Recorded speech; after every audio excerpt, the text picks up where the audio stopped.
A lista estava impressa em papel timbrado do hotel, com o logo dourado da pousada Serra Gaúcha no topo e os nomes alinhados em coluna, um abaixo do outro, como se a organização fosse prova suficiente de que tudo estava correto.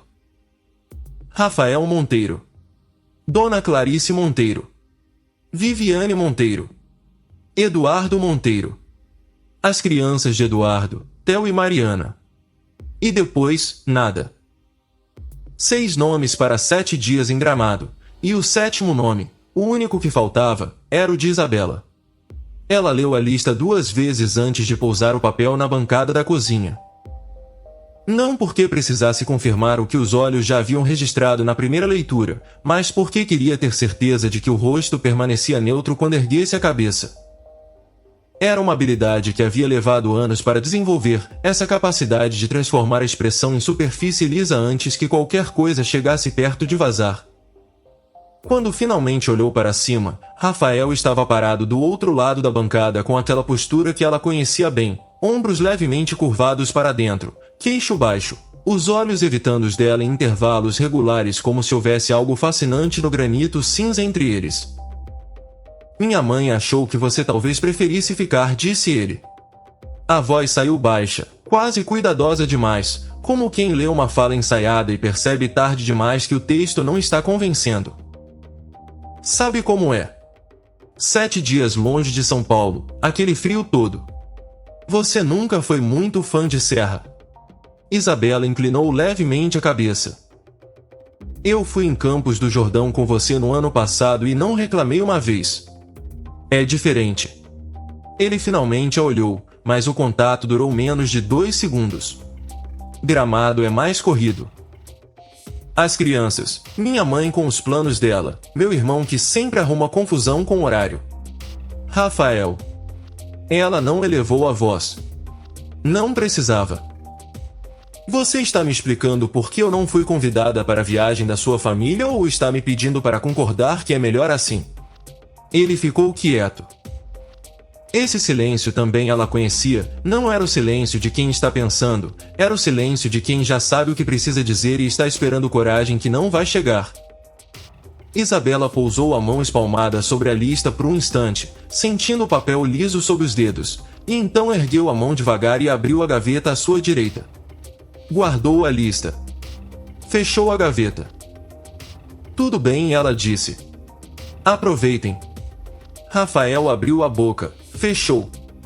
Algo cruzou o rosto dele, alívio misturado com algo que ele provavelmente chamaria de culpa se alguém o obrigasse a nomear. Isa, não é que você não seja bem-vinda. Eu sei.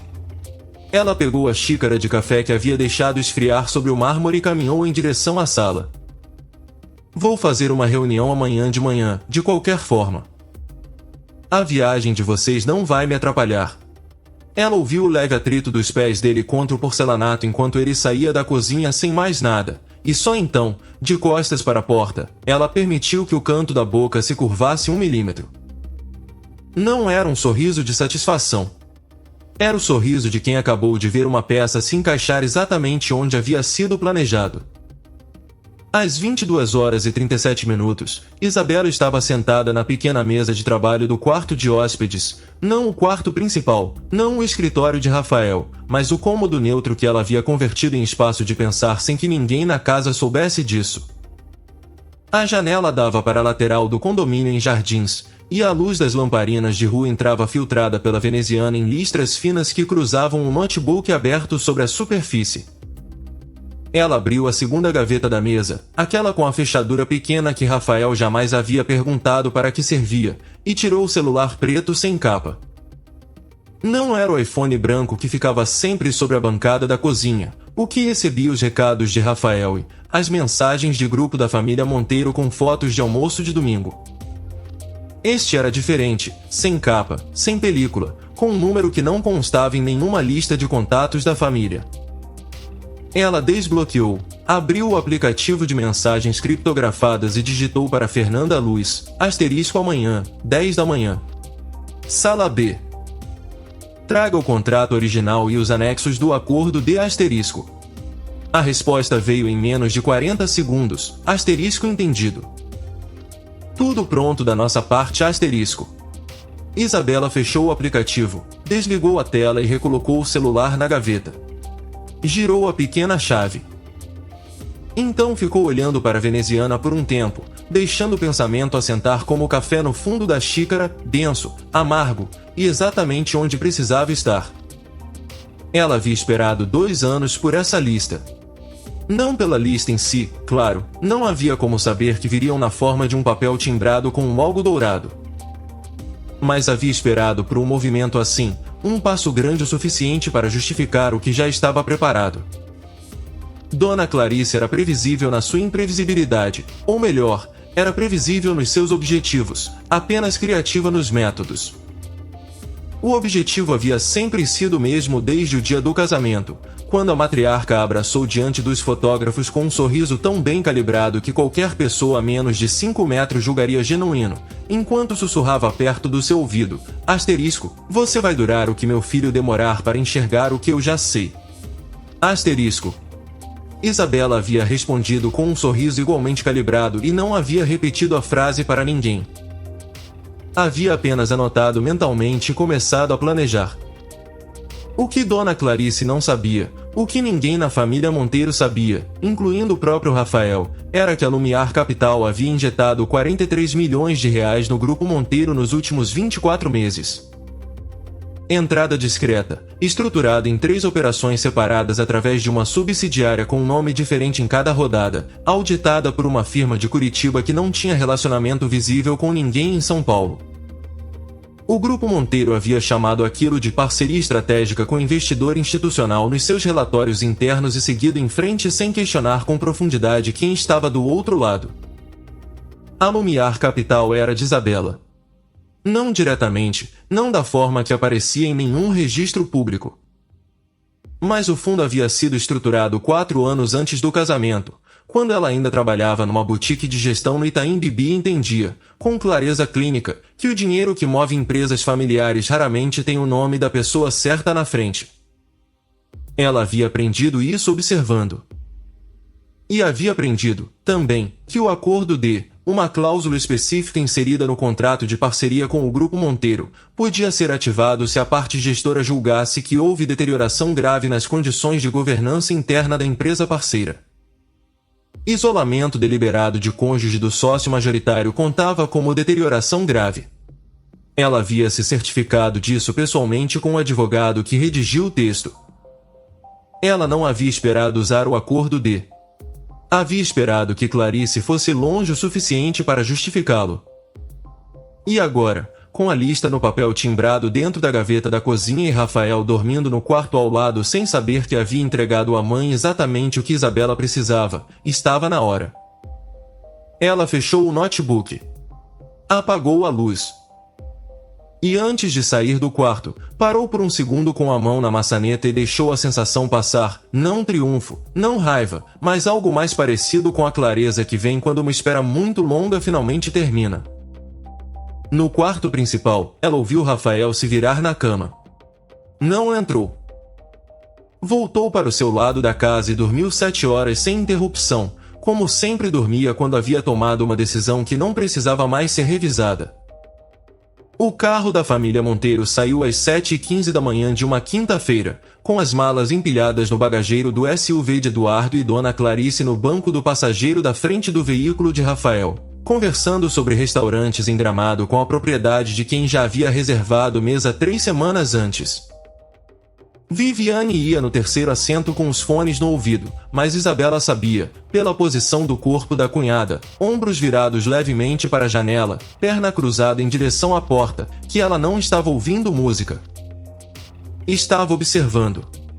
Isabela ficou na porta do prédio com a xícara de café nas mãos e acenou uma vez quando o carro de Rafael passou. Ele olhou pelo vidro. Ela manteve a expressão tranquila. O carro dobrou na esquina e a rua ficou quieta, e ela ficou parada por mais alguns segundos no frescor das 8 horas da manhã em Jardins, deixando o silêncio se estabelecer, antes de subir. Tinha 2 horas antes do encontro com Fernanda. Ela usou esse tempo para revisar os documentos que havia pedido para serem digitalizados e enviados ao servidor privado ainda na noite anterior. Eram 3 contratos, o original da parceria Lumiar com o Grupo Monteiro, o aditivo de 18 meses atrás que havia aumentado o volume da operação, e o documento do acordo com as cláusulas marcadas em vermelho pelo advogado. Ela leu os 3 com o mesmo cuidado de sempre, embora soubesse o conteúdo de memória, porque havia aprendido ainda jovem que documentos lidos pela última vez antes de uma ação decisiva revelam detalhes que a familiaridade havia escondido. Não havia nada a revisar. O texto era exatamente o que precisava ser. A sala B da Lumiar Capital ficava no 14º andar de uma torre na Avenida Brigadeiro Faria Lima, com janelas que davam para o corredor de vidro e aço que corria em direção ao rio. Era uma sala pequena para os padrões do andar, apenas uma mesa redonda para 8 pessoas, sem o aparato de tela e projetor que marcava as salas de reunião principais, e era exatamente por isso que Isabela havia escolhido para esse encontro. Reuniões que mudam coisas não precisam de plateia. Fernanda Luz estava lá quando ela chegou. 42 anos, cabelos cortados curtos, terninho grafite, uma pasta sobre a mesa com as bordas perfeitamente alinhadas à beira do móvel. Fernanda havia sido a primeira pessoa que Isabela havia contratado para Lumiar 6 anos antes, quando a empresa ainda era uma ideia e um CNPJ numa sala de coworking no Brooklyn, e a única pessoa no mundo, além dos advogados sob sigilo profissional, que conhecia a estrutura completa do fundo. Você tem certeza? Fernanda não perguntou isso como quem duvida. Era a pergunta de quem já sabe a resposta e está verificando se a outra pessoa também sabe. Tenho, disse Isabela, sentando à mesa. Eles saíram esta manhã. 7 pessoas, sem mim, para uma viagem de família de 7 dias. Com reservas no resort da nossa rede em Gramado. Fernanda levou um segundo. Da nossa rede. Ela abriu a pasta. Você quer que eu acione o contato do resort agora ou depois da assinatura? Depois. Isabela tocou a primeira página do contrato. Quero que tudo siga a ordem correta. Ativo o acordo de. O aviso formal vai para o Grupo Monteiro conforme o prazo contratual de 48 horas, e aí a consequência operacional acontece de forma natural. Não antes. Natural. Fernanda tinha um jeito de repetir palavras que não era ironia, era precisão. Ela queria ter certeza de que estava ouvindo o que estava ouvindo. Natural, confirmou Isabela. Ela leu o documento de ativação do acordo com atenção, linha por linha, enquanto Fernanda ficava quieta do outro lado da mesa. Era um texto curto para o que representava, 1,5 páginas de linguagem jurídica densa que, traduzida, dizia o seguinte: a Lumiar Capital identificou deterioração grave nas condições de governança interna da empresa parceira e está exercendo seu direito contratual de reestruturar a parceria, com efeito imediato para todas as operações vinculadas. Isso incluía os contratos de fornecimento, as linhas de crédito preferencial e, por extensão, os benefícios operacionais que o Grupo Monteiro havia acumulado nos 2 anos de parceria, incluindo as tarifas preferenciais com a rede de pousadas e resorts que a Lumiar detinha como ativo em seu portfólio. Isabela assinou. Não demorou, não hesitou. A caneta se moveu de forma limpa sobre o papel. Mas quando ergueu a cabeça, havia algo no rosto de Fernanda, não preocupação, mais próximo de cuidado, que a fez pausar. Você está bem? Perguntou Fernanda. Era uma pergunta simples. Provavelmente não merecia a demora com que Isabela levou para responder. Estou tomando uma decisão que eu já deveria ter tomado há 1 ano, ela disse por fim. Isso não é o mesmo que estar bem ou mal. É só estar no momento certo. Fernanda sentiu uma vez e não pressionou. Era isso que Isabela gostava nela. Em Gramado, naquele mesmo momento, embora Isabela não soubesse disso ainda, Rafael estava sentado numa poltrona do quarto do hotel olhando para a vista da serra com a sensação específica de quem percebe tarde demais que deveria ter ficado em casa. Não era o frio. Não eram as crianças de Eduardo, que haviam passado o almoço disputando quem conseguia gritar mais alto perto do ouvido de quem. Era Viviane, que havia dito algo durante a sobremesa que Rafael ainda estava processando 6 horas depois, porque o cérebro às vezes precisa de tempo para aceitar que ouviu o que ouviu. Tinham acabado de pedir o café quando Viviane, sem olhar para cima do cardápio de sobremesas, comentou com a casualidade exata de quem ensaiou para soar casual: "Que bom que a Isa não veio." Mamãe estava preocupada que ela ia complicar o papo com o Henrique amanhã. Rafael havia erguido os olhos. Que papo com o Henrique? Viviane havia piscado. Esse piscar específico, rápido demais, era o piscar de quem disse mais do que pretendia e está recalculando. O almoço. Mamãe marcou com o Dr. Henrique Saraiva amanhã. Você não sabia? Ele não sabia. Tinha ouvido o nome Henrique Saraiva antes, advogado de família, especialista em direito matrimonial, nome que circulava nos almoços de domingo da família com a naturalidade de quem é citado frequentemente o suficiente para deixar de ser estranho. Mas não havia conectado o nome à viagem, não havia conectado a viagem à ausência de Isabela, não havia conectado nenhuma dessas peças até o momento em que a voz de Viviane as colocou todas na mesma frase. Ele olhou para a mãe. Dona Clarice estava conversando com Eduardo sobre o passeio de amanhã, ombros relaxados, voz tranquila, a expressão de quem não havia dito nada de importante nos últimos 10 minutos. Rafael pousou o garfo sem terminar a sobremesa. Vivi, ele disse, baixo o suficiente para não alcançar a mãe. Quantas vezes mamãe falou com o Henrique nos últimos meses? Viviane não respondeu de imediato. E aquela pausa, pequena como era, disse tudo que a resposta não precisaria mais dizer. Rafael saiu da mesa antes do café chegar, com a desculpa de precisar atender um telefonema, e ficou parado no corredor do hotel por alguns minutos respirando o ar com cheiro de madeira e lavanda que os hotéis de Gramado pareciam injetar em todos os ambientes, tentando organizar o que estava sentindo.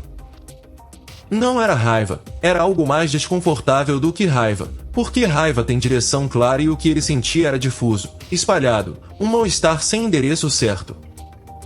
Ele pegou o telefone e ficou com o contato de Isabela aberto na tela por quase 3 minutos. Não ligou.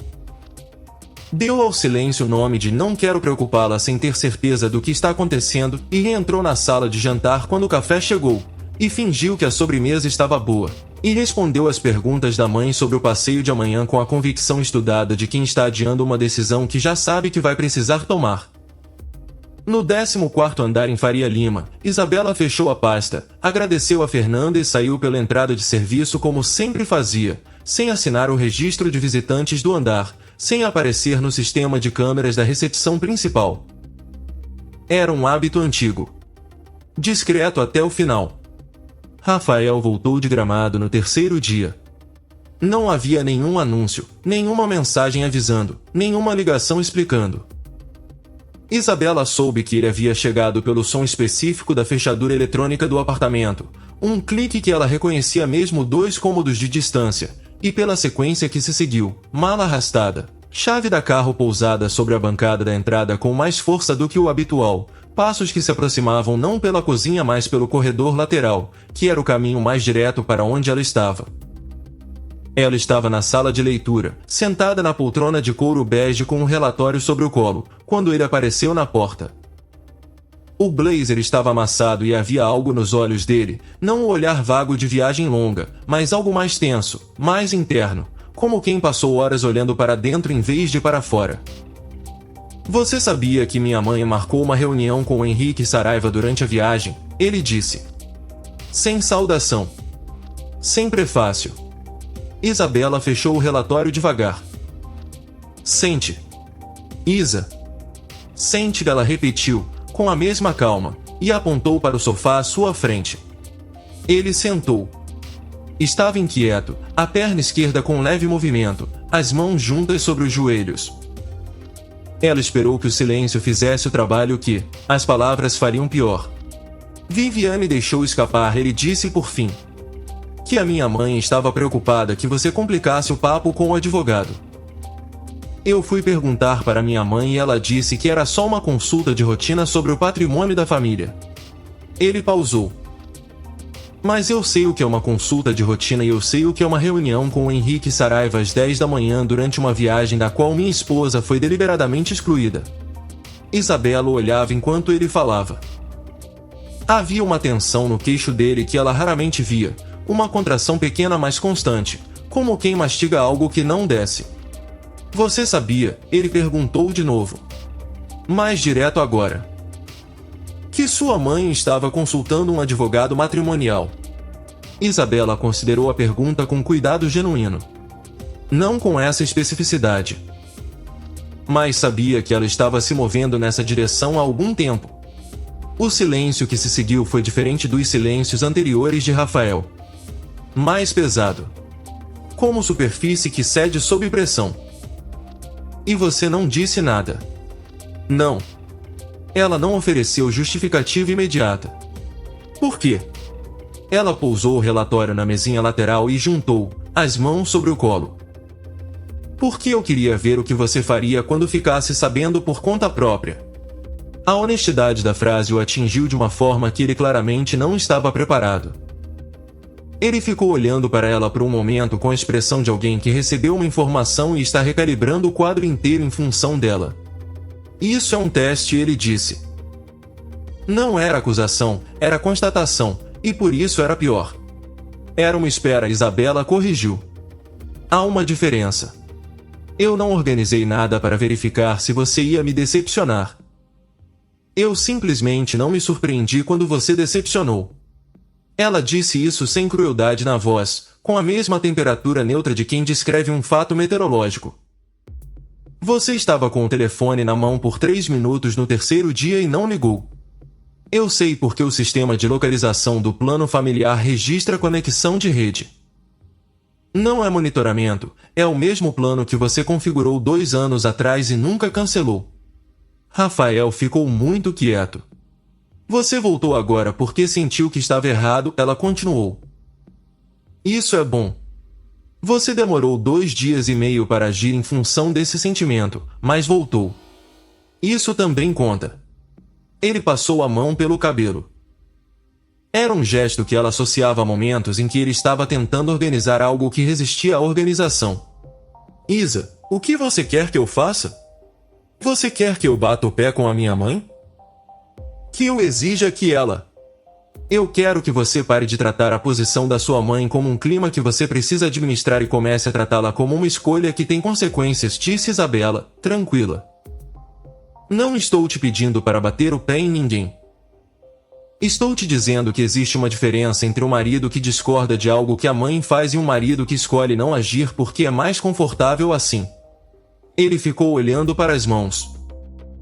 Por um longo momento, o único som no apartamento era o ruído baixo do ar-condicionado e o tráfego distante da rua lá embaixo. Eu não sei como falar com ela, ele disse por fim, e havia algo na forma como saiu, menos como admissão estratégica, mais como coisa real que havia custado alguma coisa dizer, que Isabela guardou separado do resto. Eu sei, ela disse. Você nunca soube. Mas isso é diferente de não poder. A mensagem de Dona Clarice chegou às 23 horas e 15 minutos daquela noite, enviada ao número principal de Isabela, sem prefácio, formatada como quem dita para a secretária. Asterisco Isabela, precisamos conversar sobre a situação atual de forma adulta e sem drama. Você tem 72 horas para assinar o documento que o doutora Saraiva vai enviar ao seu advogado amanhã. Se preferir não colaborar, vou ser obrigada a usar outros recursos disponíveis para proteger meu filho e o patrimônio desta família. Dona Clarice asterisco. Isabela leu a mensagem sentada à mesa do quarto de hóspedes, com a luz da abajur criando um círculo amarelo sobre o tampo da mesa.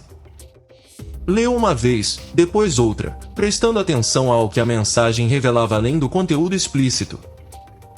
Asterisco outros recursos disponíveis asterisco era a linguagem de alguém que acredita ter poder suficiente para fazer ameaças vagas soarem concretas. Asterisco proteger meu filho e o patrimônio asterisco revelava que a ordem de prioridade, na cabeça de Clarice, colocava o patrimônio logo depois do filho, o que dizia tudo sobre como ela havia estruturado a vida da família por décadas. Asterisco 72 horas asterisco era um prazo deliberadamente apertado, calculado para criar pressão suficiente para uma decisão impulsiva. Isabela imprimiu a mensagem. Dobrou o papel. Colocou na gaveta do quarto de hóspedes, junto com a lista da viagem. Ela estava de volta à cama do quarto principal, lendo, quando ouviu Rafael entrar. A luz da abajur do lado dele acendeu. Ele ficou quieto por um momento, e então disse, sem olhar para ela: "Minha mãe te mandou uma mensagem." "Eu sei." "Você vai responder." Isabela passou a página do livro. "Não está noite." Outra pausa. O edredom se moveu quando ele deitou. Ela continuou lendo, mas no limite do campo visual notou que ele não havia pegado o celular como fazia sempre antes de dormir. Estava de costas, os olhos provavelmente abertos para o teto. "Isa." A voz saiu mais baixa agora, o tipo de voz que as pessoas usam quando o escuro do quarto remove alguma coisa que a luz do dia mantém no lugar. "Você estava com raiva quando eles foram e eu fiquei quieto." Ela considerou a pergunta com honestidade. Estava decepcionada. Raiva é mais fácil de sustentar. Decepção é mais precisa. Ele não disse nada por um longo tempo.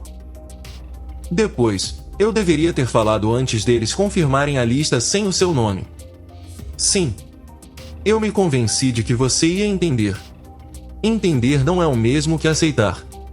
Mais silêncio. E então, numa fração de segundo que ela quase perdeu porque estava concentrada nas palavras do livro, ela ouviu dizer, não para ela, quase para si mesmo, "Eu sei." Isabela pousou o livro sobre o peito. No escuro, ela sentiu a respiração se regularizar, lenta e constante, e ficou assim por alguns minutos, olhando para o teto onde a luz da rua projetava sombras longas através da veneziana.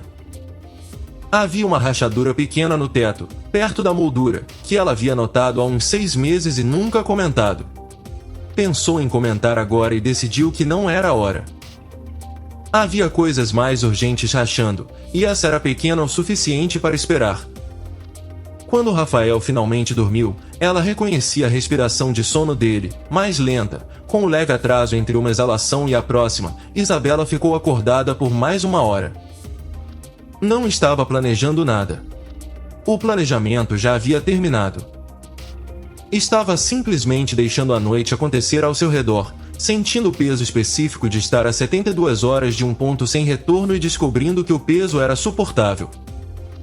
Era diferente do peso da espera, que havia sido difuso e distribuído ao longo de 2 anos. Este era concentrado, localizado, quase limpo. Ela chegaria cedo ao escritório no dia seguinte. Fernanda já havia enviado a notificação formal para o Grupo Monteiro, conforme o protocolo do acordo com o prazo de 48 horas. O grupo receberia a notificação como comunicação de rotina de um investidor institucional e teria, no máximo, 24 horas antes de descobrir que as palavras no papel tinham dentes. Em Gramado, Dona Clarice acordaria amanhã, tomaria café com a vista da serra, revisaria seus planos e não saberia que o chão sob ele já havia começado a se mover. Isabela fechou os olhos. Quando voltou a abri-los, havia luz entrando pela veneziana, Rafael dormia de lado, e o despertador marcava 6h42.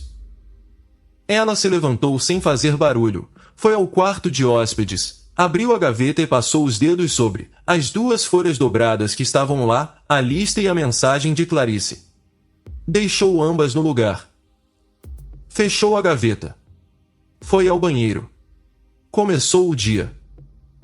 A ligação chegou ao celular de Dona Clarice às 14h31 de uma sexta-feira, enquanto ela estava no spa do resort em Gramado com Viviane, as duas com máscaras faciais e chá gelado nas mesas laterais das maçãs de massagem, e a recepcionista do spa precisou bater na porta 2 vezes antes que a funcionária que havia ido buscar Clarice chegasse com o recado. Era a gerente-geral do resort. Precisava falar pessoalmente. Clarice chegou à recepção com o hobby ainda aberto sobre a roupa e o cabelo preso de qualquer jeito, e a gerente, uma mulher de uns 45 anos com o uniforme da rede e uma expressão que tentava equilibrar profissionalismo com desconforto, a esperava atrás do balcão principal com uma pasta na mão. Dona Clarice, eu lamento muito o transtorno, a gerente começou, com o tom de quem praticou a frase na cabeça pelo menos 3 vezes.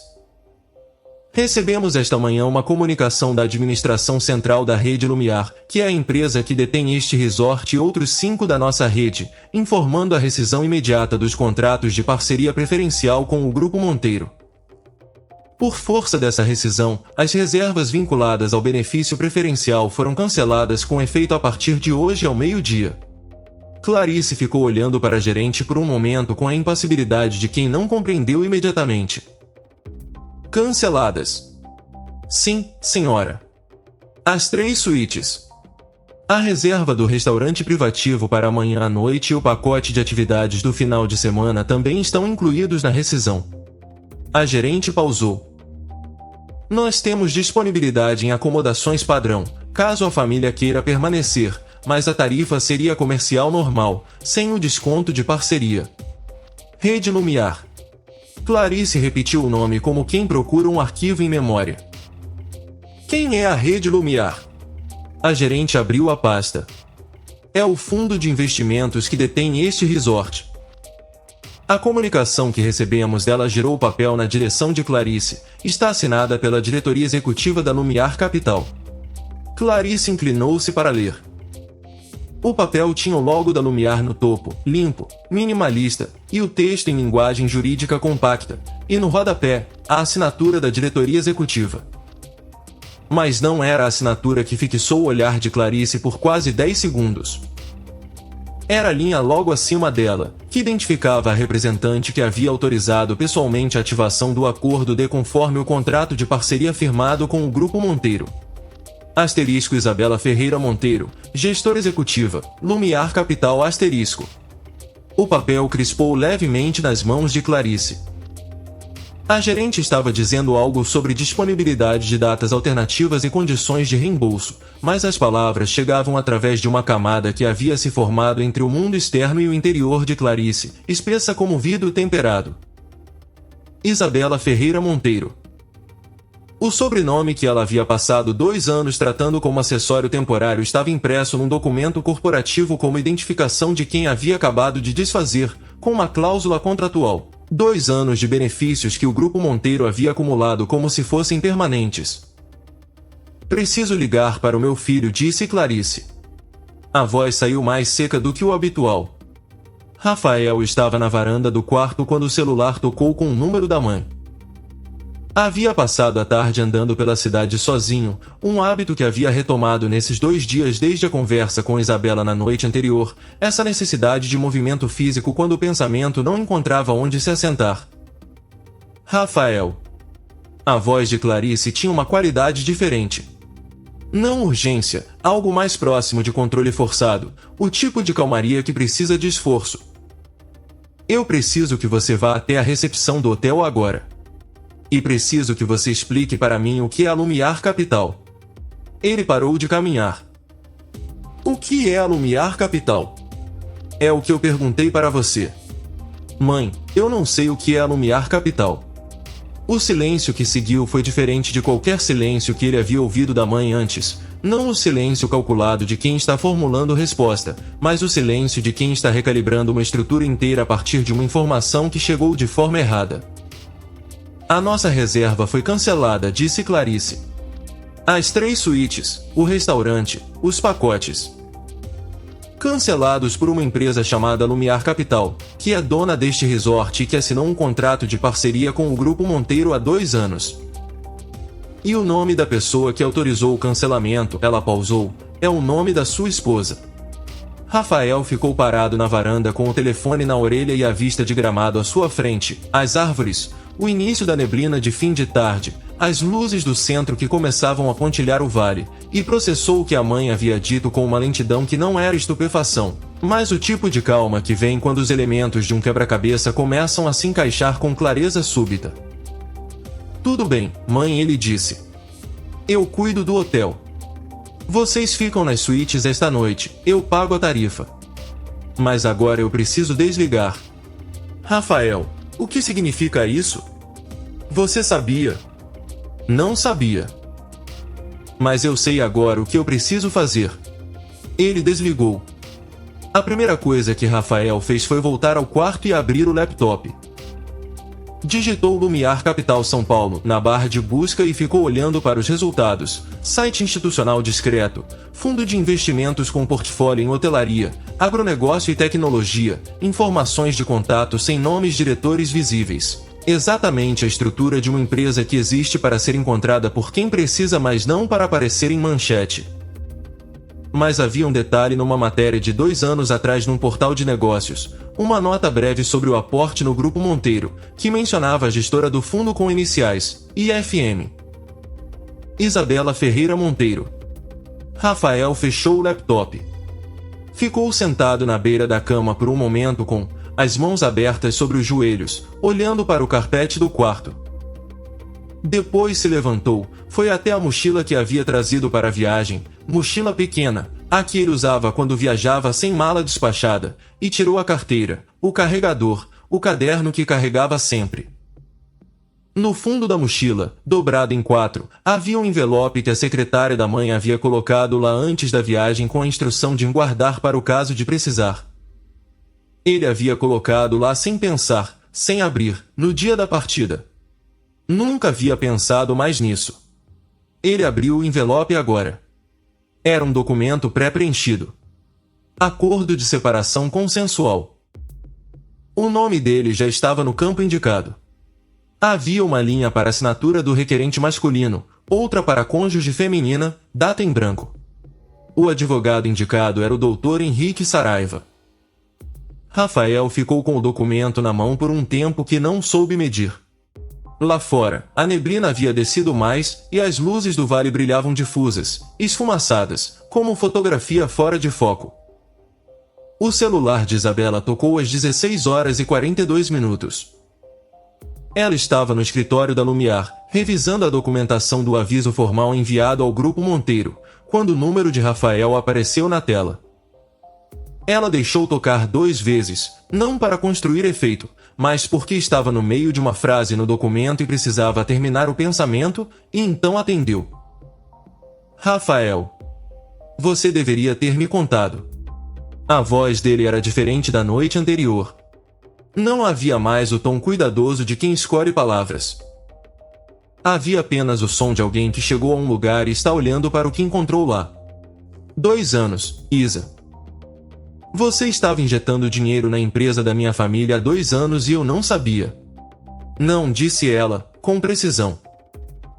A Lumiar Capital estava mantendo uma parceria com o Grupo Monteiro porque a análise de viabilidade indicava que era uma boa operação para o fundo. Que eu sou a gestora do fundo e sou casada com o filho do sócio majoritário é um detalhe que você não conhecia. Mas o investimento não foi feito por sentimento. Isso é pior. Ela considerou isso.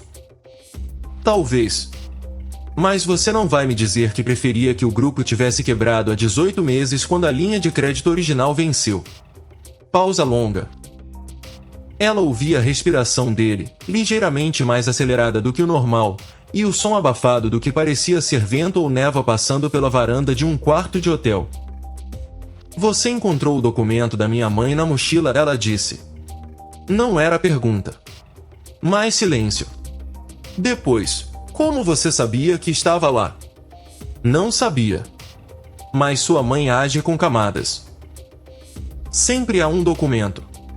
Sempre há um advogado. E você nunca verifica a mochila antes de uma viagem. Uma pausa. Você assinou? Não. A palavra saiu rápida, quase antes que ela terminasse de perguntar. Não assinei. Mas Isa. Rafael. Ela interrompeu com suavidade. Volte para São Paulo. Não amanhã. Esta noite, se possível. Você está me mandando de volta? Estou dizendo que o que precisa ser resolvido não está em Gramado. Ela pausou. E que eu prefiro que você esteja aqui quando sua mãe chegar. Ela desligou. Ficou com o celular na mão por um momento, olhando para a janela com a faixa de Faria Lima lá embaixo, os carros formando linhas de luz no final da tarde. Fernanda bateu levemente na porta da sala. A notificação formal chegou ao Grupo Monteiro às 3 da tarde. O contador dele já ligou pedindo esclarecimentos. Bom. Isabela se levantou. Deixa eles processarem até amanhã. Quando a dona Clarice chegar em São Paulo, eu quero que esteja claro para ela o que a Lumiar Capital representa e o que o acordo D significa na prática. Fernanda assentiu. Havia uma última pergunta no rosto dela que não era sobre documentos. Ele não assinou, disse Isabela, respondendo sem que a pergunta fosse feita. Mas a noite ainda é longa. Dona Clarice chegou ao 14º andar da torre em Faria Lima às 10h17 de uma segunda-feira, de carro com motorista, sem avisar, usando o terno azul marinho que reservava para reuniões que considerava importantes o suficiente para exigir uma versão vestida de autoridade. Havia ligado para a recepção do prédio e dito que tinha uma reunião com a gestora da Lumiar Capital, e a recepcionista, sem ter como verificar, havia liberado o acesso e avisado a secretária do andar. Fernanda recebeu o aviso e foi até a sala de Isabela com o passo rápido mas controlado que era sua forma de comunicar urgência sem alarme. Dona Clarice Monteiro. Recepção avisou agora. Isabela estava terminando uma chamada com um dos advogados do fundo. Levantou um dedo, 1 minuto, e encerrou a ligação com brevidade profissional antes de olhar para Fernanda. Sala de reunião A. A grande. Você tem certeza? Fernanda sabia o que a sala significava, não a sala B discreta onde se tomavam decisões em 4 olhos, mas a sala com a mesa para 16 pessoas, a parede inteira de vidro com vista para a cidade, o ambiente projetado para fazer visitantes entenderem, sem que ninguém precisasse dizer, a dimensão do que estavam entrando. Tenho certeza, disse Isabela. E convide o Maurício e a doutora Patrícia para estarem presentes. Não como participantes. Como testemunhas. Clarice entrou na sala com a postura erguida de sempre e ficou parada por um momento ao perceber que não havia apenas Isabela à mesa, havia mais 2 pessoas sentadas à lateral, com notebooks fechados, expressões neutras que não eram hostilidade mas tampouco eram os rostos de quem está ali por coincidência. Ela reconheceu a dinâmica de reunião formal e recalibrou a entrada, optando por não sentar imediatamente, ficando de pé do seu lado da mesa longa, a distância entre ela e Isabela tornando o confronto, por um momento, quase teatral. Eu vim pessoalmente porque achei que era o mínimo, disse Clarice. Depois de tudo o que você fez. Isabela estava sentada na cabeceira mais próxima da janela. Do seu lado havia uma pasta fina e uma xícara de café que não havia tocado. Sente-se, Dona Clarice. Eu prefiro ficar em pé. Como preferir. Isabela abriu a pasta e girou o primeiro documento em direção a outra mulher, a cópia do acordo D com a ativação assinada. Eu presumo que você leu a notificação formal que o Grupo Monteiro recebeu na sexta-feira. Li. Clarice não olhou para o papel. Estava olhando para Isabela com uma intensidade que em outros contextos poderia ser confundida com admiração. O que eu não entendo é como você achou que isso ia funcionar. Você acha que cancelar uma reserva de hotel é suficiente para me fazer recuar? Não, disse Isabela. A reserva de hotel foi consequência operacional automática de uma ativação contratual. Não foi um gesto simbólico. Então qual foi o gesto? Clarice finalmente se moveu, contornando a mesa devagar pelo lado direito, com os passos medidos de quem está verificando um território. Você quer que eu peça desculpas? Que eu reconheça que fui além? Tudo bem. Fui além. Mas você também foi, Isabela. Você enganou meu filho por 2 anos. Você escondeu quem você realmente é. Eu não escondi quem eu sou. A voz de Isabela era tranquila, mas havia uma precisão nela, agora, que não havia estado presente nas conversas anteriores, algo que vinha de estar no lugar certo e saber disso. Eu separei a gestão do fundo da vida pessoal porque é assim que qualquer profissional competente opera quando há conflito de interesse potencial. Rafael sabia que eu trabalhava com gestão de investimentos. O que ele não sabia era a escala. Isso é diferente de enganar. É diferente, repetiu Clarice, com ironia que ela não se esforçou para disfarçar. Você tem uma resposta muito arrumada para tudo. Eu tenho clareza sobre o que aconteceu. Isso é diferente de ter resposta arrumada. Isabela virou outro documento na direção da matriarca. Este é o histórico completo das operações da Lumiar com o Grupo Monteiro nos últimos 24 meses. 3 aportes, total de 43 milhões. Taxas preferenciais em todos os contratos de fornecimento vinculados.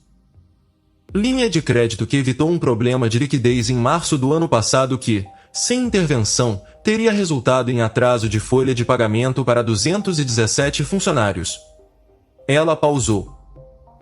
Eu sei sobre março do ano passado porque fui eu que aprovei a antecipação da linha em menos de 48 horas, a pedido do contador do grupo, que não sabia quem estava do outro lado. O silêncio que se instalou tinha uma textura diferente dos anteriores. Clarice havia parado de caminhar. Estava com a mão sobre o encosto de uma das cadeiras laterais, e pela primeira vez desde que havia entrado na sala, havia algo no rosto dela que não era postura, era a expressão de quem está recalculando a extensão de um erro. Você fez isso, disse Clarice devagar, sabendo que eu queria que meu filho se separasse de você. Eu fiz isso porque era uma boa operação e porque o Grupo Monteiro tem funcionários que não têm culpa de como a família que o dirige toma decisões. Isabela se levantou, devagar, com as mãos apoiadas levemente na mesa. Dona Clarice, eu não vim para esta reunião para ganhar um argumento. Vim para ser clara sobre o que acontece a seguir. O acordo D está ativado. Isso significa que a Lumiar vai reestruturar os termos da parceria com o Grupo Monteiro. Não vou retirar o investimento de forma abrupta, não é assim que funciona e não é no interesse de ninguém. Mas as condições preferenciais acabaram, e a nova estrutura vai exigir uma governança mais transparente da empresa, incluindo a remoção de qualquer membro que esteja usando a empresa como instrumento de pressão em disputas pessoais. Clarice a olhava. Você está me tirando do conselho. Eu estou informando que o fundo não vai manter termos preferenciais enquanto houver um conflito de governança documentado. O que o conselho decide fazer a partir disso é decisão interna do Grupo Monteiro. Isabela fechou a pasta. Mas eu acho que o Eduardo e os outros membros da família vão ter uma perspectiva interessante quando lerem o histórico completo desta situação. E foi nesse momento, não no começo da reunião, não quando viu os documentos, mas agora, que Clarice Monteiro percebeu que havia perdido. Não de forma espetacular, não com uma cena, mas com a solidez discreta de uma estrutura que havia sido construída com cuidado e paciência e que agora simplesmente estava de pé enquanto o que ela havia tentado construir não estava. Ela ficou parada por mais alguns segundos. Depois retirou a mão do encosto da cadeira e disse, com a voz mais controlada que tinha conseguido naqueles 40 minutos: Você vai me deixar sair desta sala sabendo que eu errei, mas sem me dar chance de dizer mais nada? Não, disse Isabela. Vou deixá-la sair sabendo que o que foi feito teve consequências reais. Se você quiser conversar sobre o futuro da relação entre nós, não precisa ser aqui.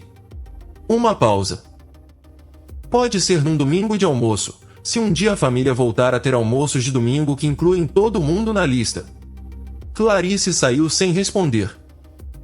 A porta da sala se fechou com um som preciso e final, e Maurício e a doutora Patrícia trocaram um olhar breve sem nada.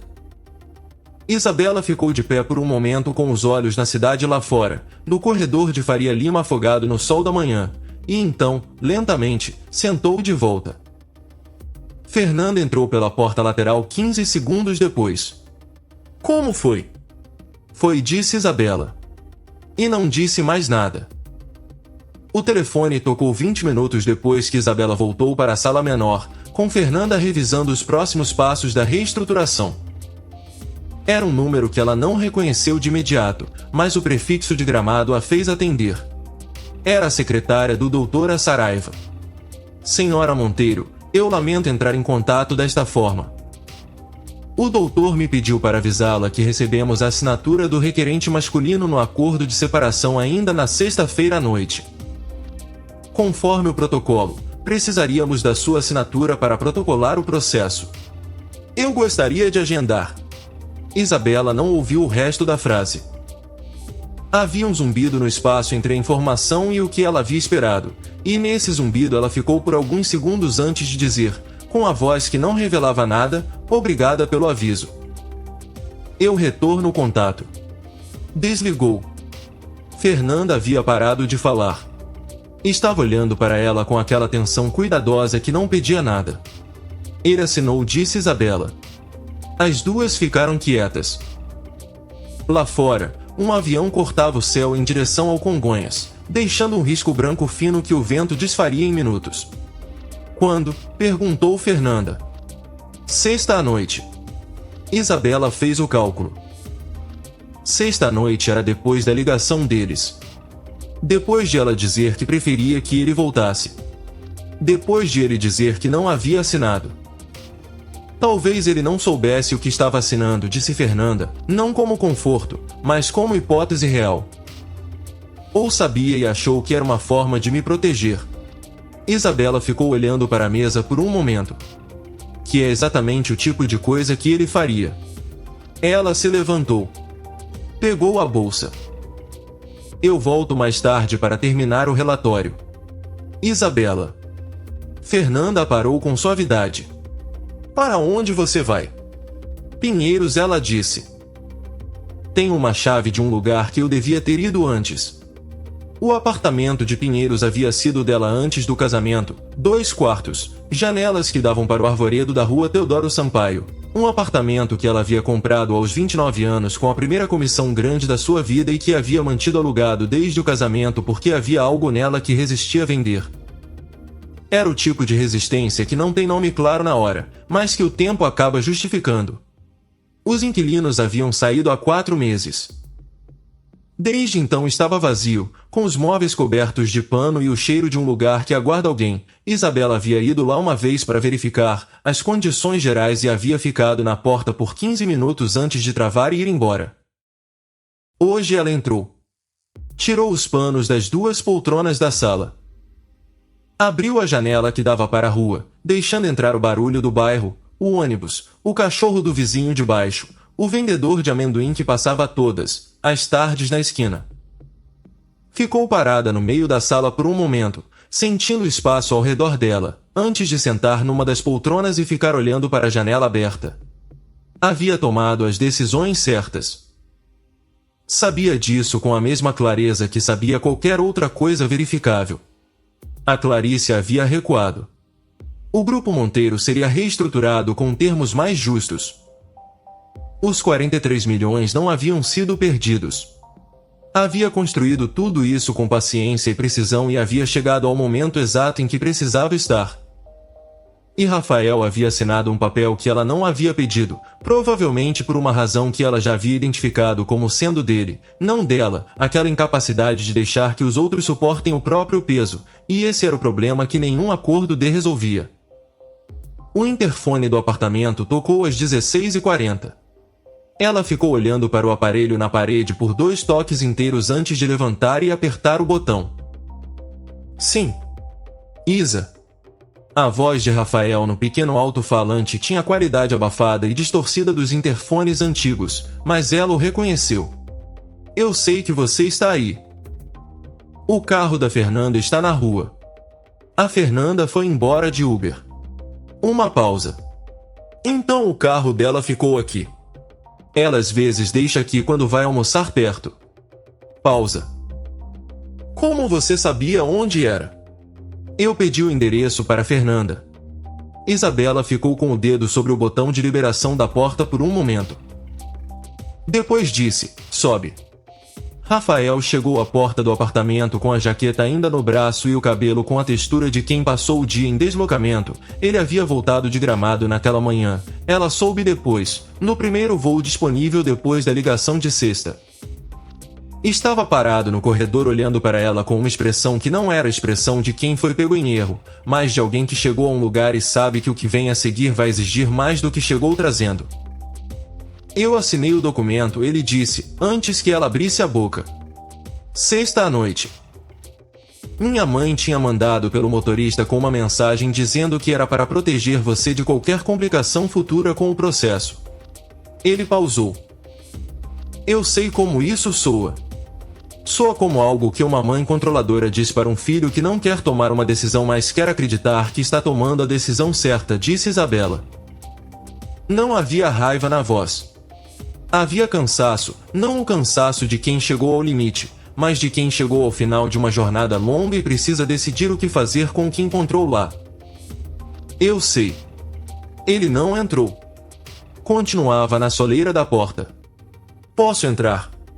Ela se afastou para deixar espaço. Ele entrou devagar, olhando ao redor com a atenção de quem está visitando um lugar pela primeira vez e tenta entender o que ele conta sobre quem o habita. As poltronas sem pano. A janela aberta. A ausência quase completa de objetos pessoais, porque o apartamento havia estado alugado, mas também porque Isabela havia levado quase tudo embora quando se mudou para Jardins, e o que havia ficado eram apenas as coisas que ela não havia conseguido decidir se queria ou não. Você guardou esse apartamento todos esses anos, disse ele, ficando parado perto da janela. Manter um ativo é uma decisão diferente de guardar algo por apego, ela disse. Mas não soou convincente nem para ela mesma, e a leve arqueada de sobrancelha de Rafael indicou que ele também percebeu. Para onde você vai agora? Ele perguntou. Era uma pergunta que podia significar muitas coisas. Para onde você vai esta tarde? Para onde você vai se eu sair daqui? Para onde vai a versão de você que assinou o acordo e encarou minha mãe numa sala de reunião e ainda está de pé? Não decidi ainda, ela disse. Ele ficou quieto por um momento. Lá fora, o vendedor de amendoim passou, o pregão distante e ritmado, e um pássaro, um daqueles que aparecem nas árvores da Teodoro Sampaio no fim de tarde, fez um som breve e desapareceu. Eu não deveria ter ficado quieto na lista, disse Rafael. Era diferente das outras admissões, não havia mais a qualidade de fala ensaiada, nenhum enquadramento cuidadoso. Era apenas a frase seca, sem ornamento. Eu vi o papel com os nomes e eu sabia que estava errado e eu escolhi achar que você ia entender de qualquer forma. Isso foi covarde. Sim. Ela não suavizou. Foi. E eu deveria ter ligado em Gramado quando fiquei com o telefone na mão. Sim. E eu não deveria ter assinado o documento da Saraiva sem falar com você primeiro. Rafael. Ela deu um passo em direção à janela, ficando ao lado dele, mas não de frente. Os dois olhavam para a rua lá embaixo. Eu ouço você.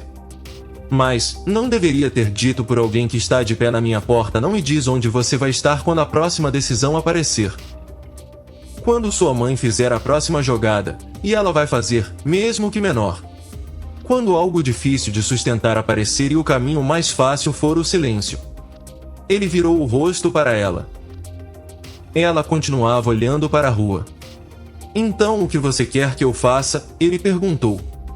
Não como pergunta retórica. Sério. O que você precisa que eu faça agora? Ela ficou em silêncio por um momento. Era uma pergunta diferente das anteriores. Não era defensiva, não estava procurando saída, era a pergunta de alguém que finalmente chegou ao ponto de fazer a pergunta certa. Eu preciso que você vá ao doutora Saraiva e retire a assinatura, disse ela. Não porque eu vou te pedir para ficar. Mas porque você não pode tomar uma decisão sobre o nosso casamento no envelope que sua mãe mandou com o motorista. Ela finalmente o olhou. Se você quiser conversar sobre o que vem depois disso, depois de você tomar a decisão com a sua própria cabeça, você sabe onde eu estou. Rafael ficou olhando para ela por um tempo que não era desconforto, era o tempo de alguém que está gravando alguma coisa. E se eu dissesse que eu sei onde você está porque eu nunca precisei de um endereço para isso? Ele disse, devagar. Isabela ficou quieta. Era a primeira vez naquela tarde que alguma coisa no peito dela se movia de forma que não era cansaço ou clareza ou a temperatura neutra que havia mantido durante dias. Isso seria uma coisa muito bonita de dizer, ela disse, se você tivesse agido em função disso nas últimas semanas. Eu sei. Ele não recuou. Mas estou dizendo agora. E vou ligar para o Saraiva amanhã de manhã às 8 e vou ser claro que a assinatura não tem validade porque foi tirada sob pressão indevida. E então vou sentar com a minha mãe, não para dar um ultimato, mas para ser claro sobre o que é inegociável. Ele pausou. Você não está na lista de coisas que são negociáveis, Isa. Eu demorei para agir em função disso. Mas é o que é verdade. Ela ficou olhando para ele.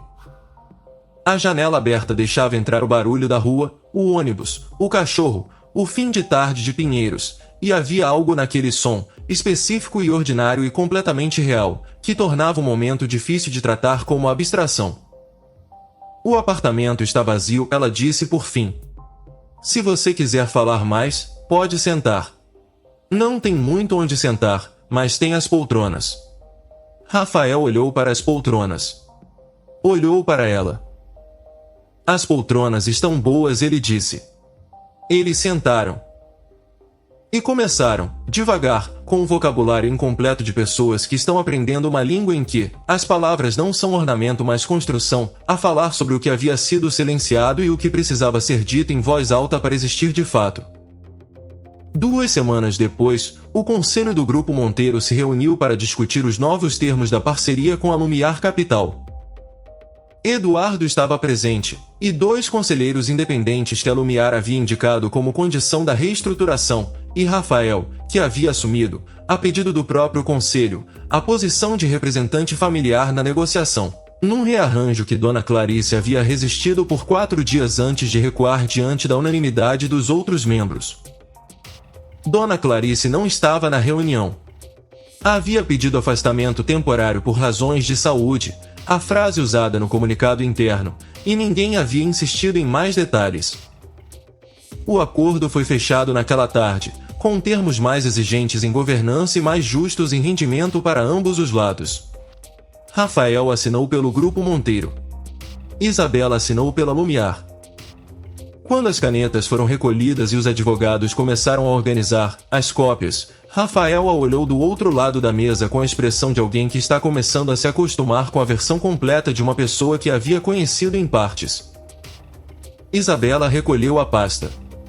Ela tinha outra reunião em 40 minutos.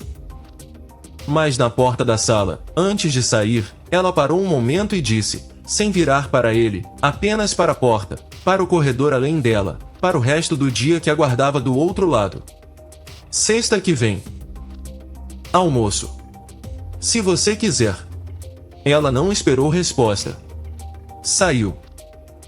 Atrás dela, no silêncio da sala de reunião que estava sendo arrumada pelos assistentes, Rafael ficou parado por um segundo com um contrato nas mãos e algo no rosto que os outros na sala não conseguiriam nomear mais, que era, essencialmente, o rosto de alguém que está no início de uma coisa que vai levar tempo e trabalho e que vale exatamente por isso. Sexta que vem, ele disse para o espaço, sem ninguém em particular para ouvir. E foi o suficiente.